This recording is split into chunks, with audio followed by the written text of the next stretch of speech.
Kanaaf nuyi waggaa 125 irraa wangeelli Kiristoos kun nuuf maxxanfame afaan keenyatti hiikame. Wiiliyaam Tendelfaa sababii afaan Ingiliffaatti hiikanii fi ibiddaan gubamani. Sababiin isaa amantii baay'ee lafarraa balleessa waan ta'eef amantii waaqa tolfamaa idol amantii hirtee Roomaa keessaa eessa keessaa hundumaa kan haxaa'ee balleesse daagoniin kan daakee fixe wangeela Kiristoosidha. Kanaaf warrooti waaqa tolfamoo yoo isa kana immoo liinkii qabu. Mootummaa wajjin sababii liinkii guddaa qabanii fi namicha afaan kan Ingiliffaatti kan nu barbaadanii Tender Wiiliyaam Tender qabanii lafarraa isa balleessan gubanii dargaggoon garuu booddee lafannitti gubatee awwaalaa barbaadanii siidaa isaa Ingiliz Maanchister walakkaatti dhaabanii jiru. Wiiliyaam Tender irraa wangeela qabatee Ingilizii walakkaa irraa akkattiin dhaabbata. Yeroon hin dhufa. Ameen haaleluyyaa. Nan keenyaa immoo hin simatame. Haaleluyyaa. Kiristoos Yesuus gaafa nuun afaan keenyatti hiikuu barbaade laayinii keessaa hiraansi pilaantii kan tokko warra Roomaa itti fottose warra biroota Roomaa keessa dhokka dubbifadhaa. Biroota keessatti warra Israa'eliin fottoserra. Gaafa fottoqanii isaan kun ammayyuu hin amanne gooftaatti keenya miti jedhanii. Kanaaf maal godhe warra gataman warra kuush kana warra qooda isaaniin dur kennamnu kana fuudhee itti pilaantitti godhe. Nikko opportunity addunyaa kanarraa kan lafa kan galatee waaqeffachuuf qabu faarfachuu qabu warra kuushiidha. Macaafa qulqulluutu dubbifataniiti diteelii Roomaa keessaa akka dubbisasiin warra gataman warra orma dhaman nuyi orma nuyi ormoota warra dhamanii Ayizaabi kan jedhamu isa warri kaan Oromoota mootummaa waaqatti hin galan Oromoonni maqaa keenya dhaan miti hin galla mootummaa waaqatti. Ormoota malee Oromoota miti abbaa gammachiistu Oromoota dhee barreesse malee Oromoota hin jenne riidha malee Roo miti afaanuma saabaatiin iyyuu garuu akka ittiin nu jalaa hiikkatanii maqaa keenya balleessaa turanii haa ta'u malee hiikkatanis garuu Roomaa keessa akka dubbisaa galleerra keessa laayinii keessa galleerra haaleluyyaa ameen we are online haaleluyyaa.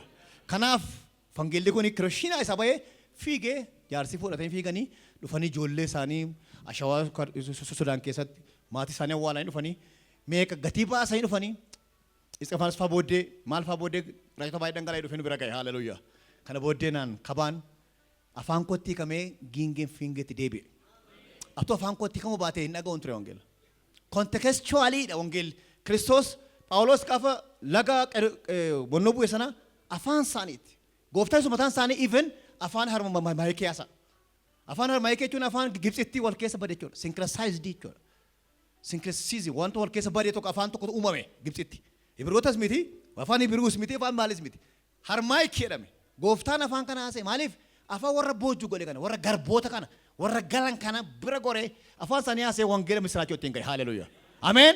So wangeelli contextually languageidhaan saba kana bira gahuu qaba jechaadha. Kanaaf nam kun nu gidduu ba'ee garbatee gurguramee deeme kun afaan keenyatti hiikee har'a jedhee waggaa 25 irraa waggaa 125 irraa sabni Oromoo eenyullee kan harkaa fudhachuu hin dandeenye harka isaa keessa galchateera jedhe. Yeroo akka jedhetti yeroo itti biyyi kun saamamaa jirudha. Yeroo itti arsiin rukutamaa jirudha. Yeroo itti loleen dhiigaa jirudha. Yeroo akka jedhetti yeroo biyyi kun hirmaataa hirmtuudha. Yeroo itti Afrikaan yeroo itti warri wantoota hirmaata ta'anii boocamteedha biyyi kun. Yeroo sanatti afaan guuttatee eenyullee harkaan fudhatu. Dhuguma wanti numtu fuudhameera wangeelli stiil harka keenya keessa jira. Maaliif profeesiidha waan ta'eef raajee jaarsi haaleluyyaa. Kanaaf nuyi adannoo guddaa qabnarraa ayyaana dachaa qabnarraa afaan keenyatti nuuf hiikame har'a afaan meeqatti hiikamaa jira. Bara sana keessa garuu mana maxxansaa tokkittiitu Kirishina jira. Warafaa qabatee hartaa qabatee eeggatee maxxansiifate. Akka har'aa kana iddoo hundumaa hin jiru. Manni maxxansaa Ingiliz keessa civilizationiin jalqabaa Ingiliziidha. Achitti manni maxxansaa tokkitti Kirishina jira. Biyya Heebaa keessa achitti godhamee achi fidee jaarsi nu biraan ga'anii kanaaf nuyi gammachuu dabilii qabna. Horbanni kuni horban Onesimoos jedhamee beekamaa warri Ameerikaadhaa warri Jarmanii warri West jedhamu kuni litirajii keessa jiru. Litirajii keessa kaa'anii jiru. Akkuma nuyi litirajii keenyarraa sirna qiddaasii keenya nyaanyarraa kadhannu hospitaala dhaabbata keenya gargaari jennu warra biyya bulchan gargaari jennu warra afaanii kan kana yaadadhu jedhu. Warra afaanii kan jedhani maqaa isaadhaan Onesimoos jedhanidha jiru. Isaan hin beekan Onesimoosiin gurraacha ta'e adii ta'e hin beekan. Warri har'a luboonnarraa garuu warra afaanii kan keessa jira jechaadha. So maqaa isaa dhaamani Argeerraa, Ingiliziirraa, Ameerikaarraa, Jarmaniirraa sanbata ganama yeroo maqaan isaa hin dhaamu. Warra afaan macaafa qulqulluu hiikan kun. Gurraachee fadhii ta'uu isaan beekan. Nummoo litera hin qabnu, litera jii irraa hin qabnu. Haa ta'u malee garuu guyyaa yaadannoo qabna. Ameen. Guyyaan isaa torban kan haaleluyyaa. Kanaaf gammachuu guddaan nutti dhagahama. Nuyi hanga wanta wangeelaan fayyeef keessa koote haasa'anii namni hamma fayyee haasa'a namni. Dhibee irraa fayyete haasa'a namni. Irra deddeebi'ee haaleluyyaa. Dooktarii tokko akkameessa fayyise tokko bara bara amma duuti yaadatu. Namni sun moo jedhe. Of hin beeku gaafan obbaruu isa ofirratti argaru. Naqaqqabee akka inni godhee dooktarii sana himatu. Takkaa irraanfatan. Nummoo wangeela nu fayyise kana hin himanna haaleluyyaa. Ameen. Obboleessi koo hundeen akkuma amma haasaa oolee waan keessa keenya haaresse waan jireenya keenyatti uume qaba haaleluyyaa. Wangeelli kun immoo lubbuu duwwaa fidee dhufne. Holistikii fidee dhufe. Developmentii reformationii Luther booddee Awurooppaan akka reminiscensiinsee ol ka'umsiisee sivilaasiiniinsee hundumti akka dhufeef wangeelli nuuf dhufe kuni nuusi nu qaroomsee dhufe haaleluyyaa. Kanaaf nuyi gammachuu guddaa dachaa qabna nuyi immoo. Keessumaa nuyi dachaa qabna haaleluyyaa. Afaanni kun hammam dhiibame jiru jaarsi kun gaafa dhufanii mana mootummaatti waamaman saawwan lammii Siwiidiniiti waan ta'eef lammii Siwiidiniiti waamamanii ayyama gaafachuu dhaqanii kana booddee macaafa haaraa Meelikiif kennaniif noo qabnaadhanii Meeliki jennaan haa ta'u qabaadhaatii anis immoo kana isiniif fidee dhufee jennaan kaane arkaayivii keessara dhiyoo kan namni tokko koppii godhe natti agarsiisanii.